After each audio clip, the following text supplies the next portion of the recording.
Friends, welcome to Salem புனிதாஸ் recipes. இன்னைக்கு vegetable biryani எப்படி செய்யறதுன்னு பார்க்கலாங்க. எஸ்பிஆர் ஹோம்மேட் மசாலாவை செஞ்ச பிரியாணி மசாலாவை வச்சு இன்னைக்கு பிரியாணி செய்ய போகிறேன். பொதுவாகவே நான்வெஜ் பிரியாணி சாப்பிட்டவங்களுக்கு வெஜிடபிள் பிரியாணி அவ்வளோக்கா பிடிக்காது. அவங்களுக்கு கூடயும் பிடிக்கிற மாதிரி இந்த மசாலாவை வச்சு செய்கிறப்ப சூப்பராக வருங்க. இதை எப்படி செய்யறது இந்த வீடியோவில் போய் பார்ப்போம். வீடியோக்குள்ளே போகிறதுக்கு முன்னாடி நம்ம சேனலை சப்ஸ்கிரைப் பண்ணாதவங்க மறக்காமல் சப்ஸ்கிரைப் பண்ணுங்க, ஒரு லைக் கொடுங்க, உங்கள் ஃப்ரெண்ட்ஸ் அண்ட் ரிலேட்டிவ்ஸ்க்கு ஷேர் பண்ணுங்க. வாங்க வீடியோக்குள்ளே போய் எப்படி செய்யறதுன்னு பார்க்கலாம். இதுக்கு நான் இன்றைக்கி புல்லட் ரைஸ் தாங்க எடுத்திருக்கேன். இது 1/2 an hour ஊற வச்சுட்டு வடிகட்டி வச்சுருக்கேன். 400 grams இருக்குது. இதுக்கு காய்கறிகள் கேரட்டு, உருளைக்கிழங்கு, பச்சை பட்டாணி,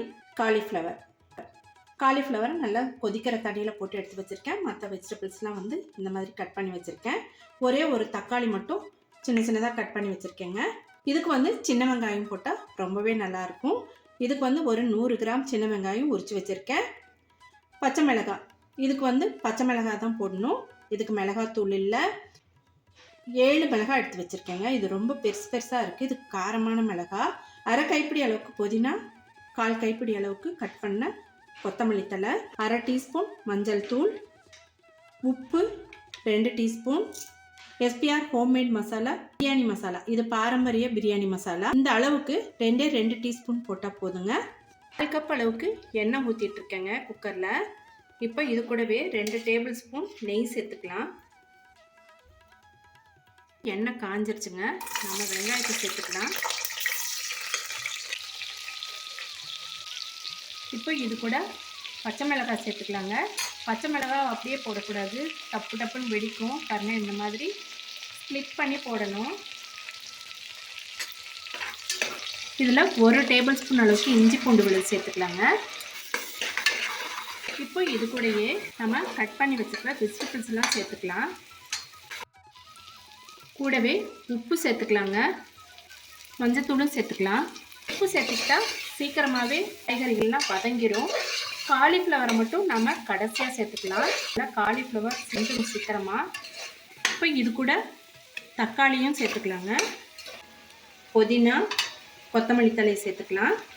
இந்த பிரியாணிக்கு நம்ம தயிர்லாம் சேர்த்த வேண்டியதில்லை. தயிர் சேர்த்துனா டேஸ்ட் மாறிடும். இப்போ இதில் தண்ணி அளந்து ஊற்றிக்கலாங்க. இந்த டம்ளரில் 2 கப் ரைஸு, அதனால் 4 கப் தண்ணி அளந்து ஊற்றிக்கலாம். 4 கப்பு தண்ணி ஊற்றியாச்சுங்க.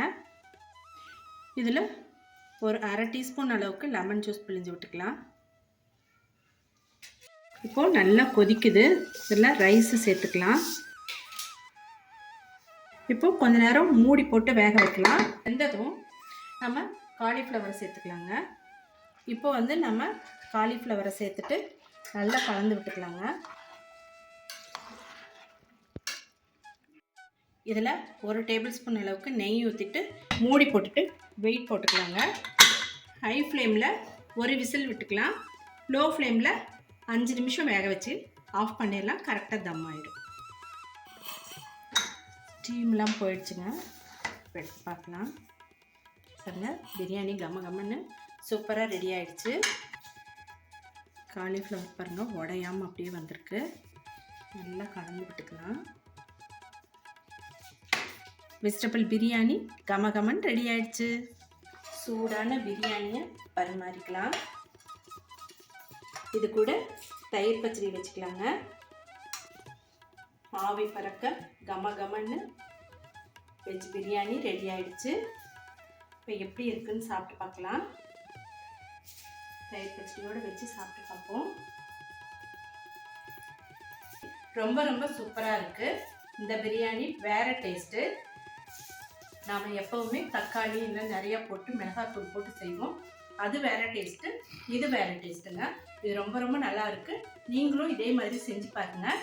எஸ்பிஆர் ஹோம்மேட் மசாலாவில் இந்த பாரம்பரிய பிரியாணி மசாலா வாங்கி இந்த பிரியாணி செஞ்சு அசத்துங்க. இதே மாதிரி ஒரு இன்ட்ரெஸ்டிங்கான வீடியோவில் மீட் பண்ணலாம். Thank you for watching.